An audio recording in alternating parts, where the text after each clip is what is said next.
ಮಾತು ಈ ಸಂದರ್ಭದಲ್ಲಿ ಯಾಕೆ ಮಾತಾಡಿದ್ರು ಅಂದರೆ ಸ್ಪಷ್ಟೀಕರಣ ಕೊಡುವಂಥದ್ದು ಏನಪ್ಪ ಅಂದ್ರೆ ನಮ್ಮ PM ಮೋದಿಯವರ ವಿರೋಧಿಗಳು ಈ ನಿತಿನ್ ಗಡ್ಕರಿ ಅವರು ಅತ್ಯಂತ ಸಮರ್ಥರು, ಯೋಗ್ಯರು ಮತ್ತು ಅವರ ಆಡಳಿತ ಅದು ಬ್ಯಾಲೆನ್ಸ್ ಆಗಿ ಬಂದಂಥದ್ದು ಅಂತೇಳಿ ಕ್ಲಿಯರೆನ್ಸ್ ಕೊಡ್ತಾ ಇದ್ದಾರೆ.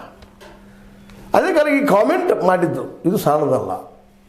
ಈ ಕಳೆದ 11 ವರ್ಷಗಳಲ್ಲಿ ನಾವು ಬಡತನ ಅದೇ ರೀತಿ ಕೆಳಗೆ ಬಡವರು ಆಗ್ತಾಯಿದ್ದಾರೆ, ಶ್ರೀಮಂತರು ಆಗ್ತಾಯಿದ್ದಾರೆ. ಅಂದ್ರೆ ನಮ್ಮ ಅರ್ಥನೀತಿ ಇವತ್ತು ಫೇಲ್ಯೂರ್ ಆಗಿದೆ ಅನ್ನುವಂಥ ಮಾತು ಇದರಿಂದ ಸ್ಪಷ್ಟ ಆಗ್ತದೆ.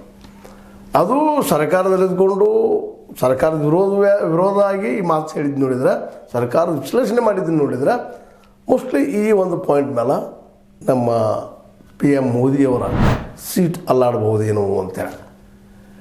ಇನ್ನುಳಿದ ದಿಶೆಯಲ್ಲೂ ಸಹ ಸಾಕಷ್ಟು ಚರ್ಚೆ ನಡೀತಾ ಇದ್ದಾವೆ.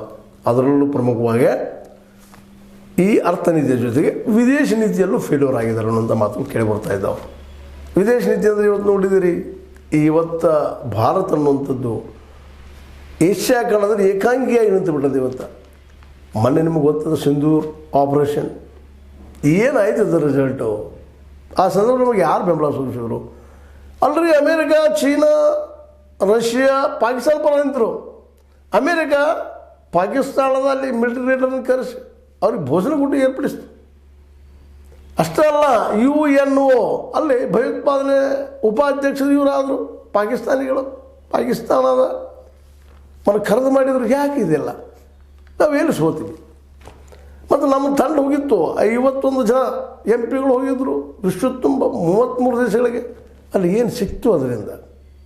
ಏನೂ ಇಲ್ಲ, ನಥಿಂಗ್. ಈಗ ಹೇಳಿದಂಗೆ